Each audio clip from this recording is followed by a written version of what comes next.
Democracy is awesome. It's resilient. It is worth nurturing and protecting. And even now, there is hope that we can. These are the conclusions in my last two episodes, but they are not enough. In today's episode, why that's so and what we can do about it. You're listening to I Heart This. I'm Ben Lord. Let's talk about what we love. At the end of January, my mom and dad came to visit and to celebrate my mom's birthday. But over breakfast on Sunday morning, the conversation turned to our fear and sadness over the administration's dismantling of so many democratic institutions. I shared some of my thoughts from the last episodes about hope and how we find it. And my dad listened thoughtfully for a bit and then said, "But Ben, I don't feel hopeless. I feel helpless." And as soon as he said it, I realized just how right he was. I mean, what does hope matter if it's completely out of my hands? As my uncle and good friend put it after reading a draft of my previous episodes, "But what do you want me to do?" And my first reaction was, well, I don't know. I'm a science teacher who podcasts about appreciation. I'm just trying to celebrate how awesome democracy is and remind people that we have a chance to save it if we're brave. But even as I said it to myself, I knew it wasn't enough. Lying in bed at night, I'm asking the same questions. How do I help? What do I do? After my mom and dad packed up and said their goodbyes, I spent a long time mulling over my dad's statement. My first thought was, well, maybe all it takes is to just jump in. After an earthquake, no one person can rebuild a crumbled city, but nobody tries. They just start passing out bottled water or picking through the rubble. So I asked myself what I could do right now with what I already have. Here's what I came up with. First, I carved out a regular time to work on this. I made specific appointments like 7 to 8 o'clock on Thursday, and I put it in my calendar. I decided to treat this like any new habit or resolution. So I'm telling people about my commitment, just like I'm telling you now. The simple act of writing something on my calendar was surprisingly settling. But I realized I didn't want to do this alone. Part of what makes me feel helpless is feeling isolated. So as my second step, I decided I needed to join up with others. Now, joining is something I've always done. I've been a longtime member of my local NPR station, the ACLU. A couple years ago, I joined my local library board. But I wanted something more. I wanted something local, something face-to-face that was working directly on preventing the Trump administration from consolidating autocratic power and targeting minority groups. I wanted to sit down with friends. I didn't want to be alone. And after the first Trump election, Laura and some of our friends did just that. They called it the Huddle, and they met once a month. It was a kind of democracy club, and it was really powerful. So much so that state officials and candidates and even our lieutenant governor would come to visit them and listen to what they had to say. So, just a couple of days ago, I set out to find a similar group. And it didn't take long to find one. Met every month and is in the town nearby. But I thought even if I hadn't found something, it wouldn't have been that hard to start. It could be as simple as getting a cafe table with a few friends who are also hungry to feel not helpless. But then what would we do? One of the key reasons I feel helpless is because of the crushing magnitude of it all. I know that I need early wins to keep myself going. So my third step was this. Pick one goal, make it small, something that we can accomplish with just the resources we have in, say, 3 months. Something that smacks of love and liberty and truth. Something that we could do locally, but with ripples that, however small, might extend through the whole disaster. And I imagined reaching that one modest goal, throwing a party, inviting more friends to it, inspiring them, asking them to join us, picking a slightly bigger goal, moving forward. And I realized that opportunities to help are everywhere. They're small, but so am I. I'm just making this up as I go, but that's what people do in floods and fires and other disasters. It's like Barbara Kingsolver said in our last episode. We can't save everything all at once, but it is still worth saving something because there are so many of us to do it. And so right now, I am grateful for this. We are not helpless. There is no shortage of things we can do. Any of us, no matter our talents, can find some small way to take action. We can start here and now with just the people around us. So that was my outline for this episode, and when I'd written it out, I thought that maybe, I'd flesh it out and it would be done. But I was so wrong. Oh my God, you guys, it is so hard to listen to the endless stream of disasters on the news. Not long after I'd finished my little I'm Not Helpless action plan, I listened to news reports on the radio on the way into town. And Trump was ordering another slew of supposedly independent agencies to submit to his direct control. Next to that, my little list of humble actions felt like a joke. And I lay awake that night tossing and turning. It wasn't enough to do something. This isn't about assuaging my feelings of helplessness. If my actions don't have some effect, are they really any better than doing nothing at all? It's not enough to be hopeful and helpful, I realized. The hope and the help have to be connected. I mean, what are me and my little group of friends going to do against the massive power of the administration and the billionaires? Write letters? Make posters? Hold bake sales? Even if 1,000 little democracy clubs sprang up all over the country, what effect would any of that have on the steamroller that is crushing one check on executive power after another? I didn't just want to feel not helpless. I wanted to actually be not helpless. It wasn't enough to see how I could get started. I needed a vision of a possible end game. I needed a series of steps that might possibly lead from where we are now to a future where my kids could feel secure in their freedom of speech and a free press and a government that acknowledged, represented, and was beholden to its citizens. And I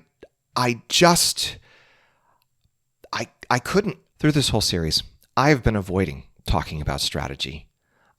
I'm not an organizer. I don't know how to do this. I don't have advice about that. But I'm realizing right now that I will feel helpless until I can see a strategy that makes sense. And maybe that's the heart of what my dad was saying. We need more than something to do. We need to see the strategy. We need to see a logical series of steps that could get us from where we are to where we want to be. And think, gee, that just might work. The trick is that any strategy that relies on the people is going to need something else. It's going to need leadership. Now, I have never been a follower. I'm a go-my-own-way kind of guy who'd rather sit out than have to follow somebody else's plan. But I am way outside my comfort zone here, people, and I'd be really, really grateful for some leadership right now. And when it comes to people power, go your own way doesn't really cut it. We've all got to push together if we want to move anything at all. But imagine how hopeful it would feel to find somebody with a diagram up on the board that showed the way there. Well, damn, if we had that and a well-organized grassroots engine, I think we'd have a shot. So I did what any 21st century guy does and went online looking for some leadership. And mostly, I saw people flailing around just like me. People wondering out loud where the Democratic Party leadership was, complaints that they weren't doing anything, and resentful rejoinders at them to do your job. Yeah, needless to say, didn't find what I was looking for. Right now, we don't have a Martin Luther King or a Gandhi, but we do have something. As I dug deeper, I found a group doing something with a bit of momentum. And I found another. And then another. You've probably heard of the 50-51 protests. Right now, they are rallying the momentum for another round. And while protests and rallies on their own may not be enough to change political outcomes, it's really disappointing when a potential autocrat makes a power grab and you don't see them. Am I right? These protests might just be a signal, but I'll tell you, right now, I need signals. Some nice, loud, clear ones. I need to know that other people out there care enough to show up. And I am really grateful that people are. Here's another. Did you know that the group Indivisible basically is a roadmap for just the kind of local face-to-face democracy club that I'd been daydreaming about a day before? They have a literal instruction manual. Did you know that the nonpartisan democracy advocacy group called Common Cause has over 1.5 million members and truly is nonpartisan? Right now, they are pressuring the administration to fire Elon Musk. Do you know about Democracy 2025? It's a coalition of over 350 organizations with more than 800 lawyers and other experts. They formed explicitly to confront the threats to our checks and balances posed by Project 2025, and they have been chasing that goal relentlessly. In my own county, a local action network formed by my neighbors under the first Trump administration is applying years of experience to new challenges. And later today, my senators and congresswomen are showing up to a virtual town meeting to fill Vermonters in on what they're doing and how we can help. Here's my point. There are allies out there. There is leadership out there. There are people out there working hard already to do what they can. Maybe our generation's Martin Luther King is already organizing, and we just don't know who they are yet. I still don't know what an overall strategy looks like. But for the first time since November, I'm starting to imagine one. I mean, what if local and state governments across the country refuse to cooperate in the inhumane treatment of their neighbors? What if people from professions across the country go on strike until we get our checks and balances back? What if protesters block key infrastructure until presidential overreach is rectified? Actions like this are going to take planning and organizing and time and sacrifice, but there is no way worth going in this life that is easy and secure. There are leaders who started working and planning this stuff long before people like me even showed up. If we have a democracy a generation from now, it will be because of them. They deserve our help, and they deserve our gratitude. And not just them. If our leaders now have organizations and playbooks for fighting tyranny, it's because they inherited them. 2 centuries ago, abolitionists organized an underground railroad. And 100 years later, women chained themselves to buildings and went on hunger strikes determined to win themselves the right to vote. And 80 years ago, the people of India threw off colonial rule by defying British monopolies until India became virtually ungovernable as a colony. Lessons learned there informed the American civil rights movements, where bus boycotts and sit-ins and freedom rides and marches chipped away at the injustices of segregation. A few decades later in South Africa, the African National Congress organized civil disobedience campaigns that simultaneously made the racism of apartheid untenable from within and galvanized allies around the world to apply pressure from without. In 1986, when Ferdinand Marcos, dictator of the Philippines, claimed to have won a sham election, the Catholic Church and defectors from the military threw their support behind the peaceful protesters crowding the streets, and they toppled his regime. South Korea, France, Ukraine, Spain, Georgia, Serbia, Tunisia, Egypt, Finland, every one of those countries is a similar story. As uncertain and frightening as it may be, history has shown that however we may feel, we are not helpless. We have actions we can take, we have people to take them with, and we have leaders who are already pointing the way. If they're not a movement yet, it's because they're only missing one thing. Us.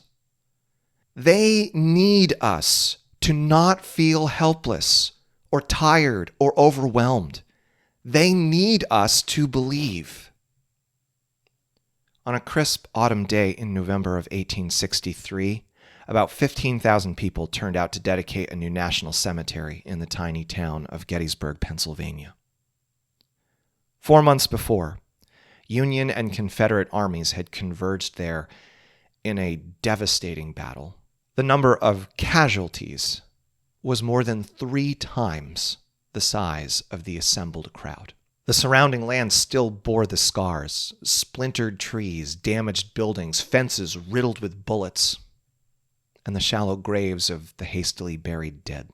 At the moment that they gathered there, the work to move the bodies to the new cemetery was still ongoing. On that day, the future of American democracy was arguably even less certain than it is now. The ceremony itself was unremarkable. There was a band, an opening prayer, a benediction.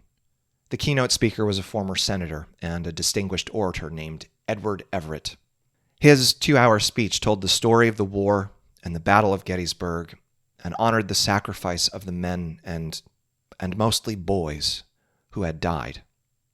It was widely considered a masterful remembrance, even though it is largely unknown today. At the end, Abraham Lincoln, the Union's embattled president, stepped to the podium. He was getting ready to run for a second term, and his prospects were uncertain. People felt helpless and tired and overwhelmed. Many criticized the president's handling of the brutal war, and while he had strong support from the abolitionists, he was widely seen as a divisive figure by moderates. He spoke for 2 minutes, and all through these past weeks, his words have been playing in my mind. And whatever your political leanings, I hope you find inspiration in them now. 77 years ago, our fathers brought forth on this continent a new nation, conceived in liberty, and dedicated to the proposition that all men are created equal. Now we are engaged in a great civil war, testing whether that nation, or any nation so conceived and so dedicated, can long endure. We are met on a great battlefield of that war. We have come to dedicate a portion of that field as a final resting place for those who here gave their lives that that nation might live. It is altogether fitting and proper that we should do this. But in a larger sense, we cannot dedicate. We cannot consecrate. We cannot hallow this ground. The brave men, living and dead, who struggled here have consecrated it far above our poor power to add or detract. The world will little note nor long remember what we say here, but it can never forget what they did here. It is for us, the living, rather, to be dedicated here, to the unfinished work which they who fought here have thus far so nobly advanced. It is rather for us to be here dedicated to the great task remaining before us, that from these honored dead we take increased devotion to that cause for which they gave the last full measure of devotion. That we here highly resolve that these dead shall not have died in vain, that this nation, under God, shall have a new birth of freedom, and that government of the people, by the people, and for the people shall not perish from the earth. So, Abe, this may not be the last full measure of devotion, but here's what I'm going to do. I'm going to show up to that meeting on Saturday. And somewhere near you, dear listener, there is one just like it, hosted by someone who is looking for hope and hoping that someone will show up. They're hoping for you, and they don't even know you yet. And every time one of us comes through that door, they'll believe a little bit more that a new birth of freedom is possible. And so will I.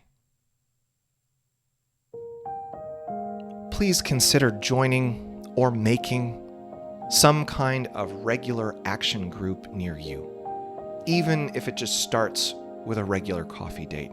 Make the call now while you're thinking about it. Put it on your calendar, text a few friends. You can look for nearby indivisible groups on their website. I'll put a link in the show notes, as well as links to other organizations I mentioned here, as well as my Getting Started checklist for what it's worth. If you've got other good resources, please let me know on Facebook or in the comments on YouTube. And thank you for being a part of this. Tune in next week for our final installment of this series on democracy, and I Heart This's very first interview with Vermont State Representative Mike Mrowicki. I Heart This is a new episode every Wednesday. It is written, edited, and produced by me, Ben Lord. Our logo was designed by Brian E. Morrow-Cribbs. Our theme song is used with permission from neosounds.com. Our website is iheartthispodcast.com. We're on Facebook at iHeartThisPodcast. And thank you so much for listening. And, as always, be kind, be curious, and be thankful.